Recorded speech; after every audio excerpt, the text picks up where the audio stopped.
Israeli সংবাদপত্র হারেটজ সম্প্রতি তাদের এক প্রতিবেদনে ইসরায়েল ফিলিস্তিন যুদ্ধে ইসরায়েলের নাজেহাল হবার কিছু নজির তুলে ধরেছে। ইসরায়েলি এই গণমাধ্যম গত 7 অক্টোবর যুদ্ধের শুরু থেকে এখন পর্যন্ত সমস্ত ফ্রন্টে ইসরায়েলি দখলদার বাহিনীর নাকানি জুবানি খাওয়ার বেশ কয়েকটি ঘটনা তুলে ধরেছে। বিকাশে কম খরচে ক্যাশ আউটের লিমিট বেড়ে 50,000, প্রিয় এজেন্টও 2টা। এসবকে তারা ইসরায়েলি দখলদার সরকারের ব্যর্থতা বলে দাবি করছে। ব্যর্থতা 1, অপরিকল্পিত উপায়ে উত্তরাঞ্চল খালি করা। যুদ্ধের শুরুতেই উত্তরাঞ্চলে অর্থাৎ লেবানন সীমান্তে বসবাসরত ইসরায়েলি বসতি স্থাপনাকারীদের তাড়াহুড়া করে সরিয়ে নেওয়া হয়। যুদ্ধের ডামাডোলে তাদেরকে ভরসা দেওয়ার বদলে ইসরায়েলি সরকার তাদেরকে ভয় দেখিয়ে সরিয়ে নেয়। এখন এমন অবস্থা দাঁড়িয়েছে যে এটাকে কূটনৈতিক এবং সামরিক ব্যর্থতা হিসেবে দেখা হচ্ছে। ব্যর্থতা 2, গাজা উপত্যকা। এই সংবাদপত্রটি উল্লেখ করেছে যে গাজা উপত্যকায় আক্রমণের লক্ষ্য ছিল হামাসকে নির্মূল করা, কিন্তু ইসরায়েলি দখলদার বাহিনী হামাসকে ধ্বংস করা তো দূরের কথা, হামাস এখনো শক্তভাবে দাঁড়িয়ে আছে, কিন্তু তারা যুদ্ধের নামে গাজা শহরকে পুরোপুরি ধ্বংস করে ফেলেছে।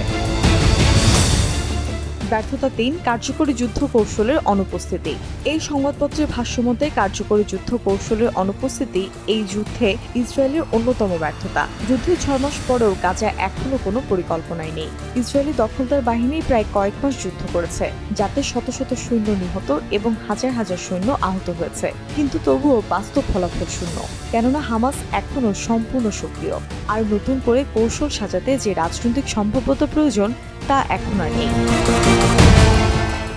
ব্যর্থতা 4, ইসরায়েলি বন্দীদেরকে মৃত্যুর মুখে ফেলে দেয়া। যুদ্ধের শুরুতে আনুষ্ঠানিক লক্ষ্য ছিল গাজায় হামাসের সামরিক এবং সরকারি ক্ষমতা ধ্বংস করা। এদিকে 7 অক্টোবর বন্দী হওয়া 250 জন ইসরায়েলি নাগরিককে প্রত্যাবর্তনের পরে তালিকায় যুক্ত করা হয়েছিল। এরপর থেকে বাকি বন্দীদের প্রত্যাবর্তন নিয়ে আর কোনো ভ্রুক্ষেপ নেই। ব্যর্থতা 5, মানবিক সংকট। হারেটজ সংবাদপত্র বলেছে যে গাজার উপর অন্যায় আক্রমণের ফলে সেখানে খাদ্য, পানি এবং ওষুধের তীব্র ঘাটতি দেখা দিয়েছে। এতে ইসরায়েলের মিত্র দেশগুলো সহ সমগ্র বিশ্ব ইসরায়েলি দখলদার বাহিনীকে দায়ী করছে। ব্যর্থতা 6, ভুয়া ঐক্য। ইসরায়েল ফিলিস্তিন যুদ্ধ প্রসঙ্গে বর্তমানে ইসরায়েলে বিভিন্নভাবে মেরুকরণ এবং বিভাজন চলছে, কিন্তু ব্যর্থ সরকার সেসব ধামাচাপা দেওয়ার জন্য একটা ভুয়া ঐক্যের ব্যানার ঝুলিয়ে রাখতে চাইছেন মানুষের সামনে। ব্যর্থতা 7, নিরঙ্কুশ বিজয়ের ফাঁকা বুলি।